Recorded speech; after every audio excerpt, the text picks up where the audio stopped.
இன்றே டவுன்லோட் செய்து உங்கள் ஃபேவரட் ஷோக்களை என்ஜாய் பண்ணுங்க.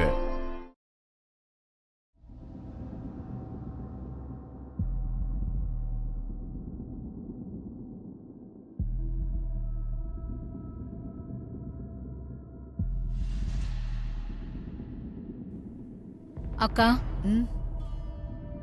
என்னாச்சுக்கா? தூங்க போகாம இங்க வந்து ஒரு மாதிரி உட்கார்ந்துட்டு இருக்கீங்க. காலையில வீட்டுல நடந்த சம்பவம் இன்னும் என் மனசை உறுத்திக்கிட்டே இருக்கு அண்ணாமலா. சாரா அவ அம்மாவை கூட்டிட்டு வந்து பிரச்சனை பண்ணது சொல்றீங்களா? சாராவுக்கும் அவ அம்மாவுக்கும் வருணை விட்டு விலகி இருங்கன்னு எவ்வளவோ சொல்லி பாத்துட்டேன். அவங்க கேக்குற மாதிரி தெரியல. என்ன பண்றதுன்னே எனக்கு புரியலக்கா. ஏன் அண்ணாமலை, சாரா அம்மா வருணை மாப்பிள்ளை கேட்டு வராங்கன்னா அப்போ வருணும் சாராவும்? அக்கா, உங்க பயம் எனக்கு புரியுதுக்கா. நான் வருண் கிட்ட தெளிவா கேட்டுட்டேன். வருண் சாராவை ஃப்ரெண்டா தான் பாக்குறான். ஆனா சாரா மனசுல வேற எண்ணம் இருக்கு, அதுவும் ரொம்ப தப்பா.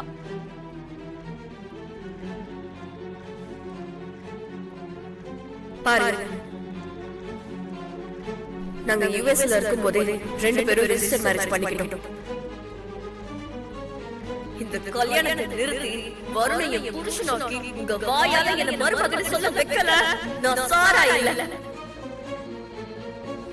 ஆபத்துக்கு ஹெல்ப் பண்ண வந்த வருண உங்க பொண்ணுதான் மிஸ்யூஸ் பண்ண பாத்துட்டா. எனக்கு அதெல்லாம் ஒரு பக்கம் இருந்தாலும் அந்த சாராவோட அம்மா கடைசியா வெண்ணிலாவை பத்தி பேசிட்டு போனதுதான் எனக்கு ஒரே யோசனையாவே இருக்கு அண்ணாமலை. பொண்ணு இல்லாத ஒரு பிச்சைக்கார குடும்பத்துல இருந்து பொண்ணு எடுக்கிறதுக்கே உங்களுக்கு இவ்வளவு திமிரு இல்ல? அவ எப்படி இந்த குடும்பத்துக்கு மருமகள் ஆகிறான்னு நானும் பாக்குறேன். அவங்க சொல்லிட்டா வெண்ணிலா இல்லாத வீட்டு பொண்ணா ஆயிடுவாளாக்கா?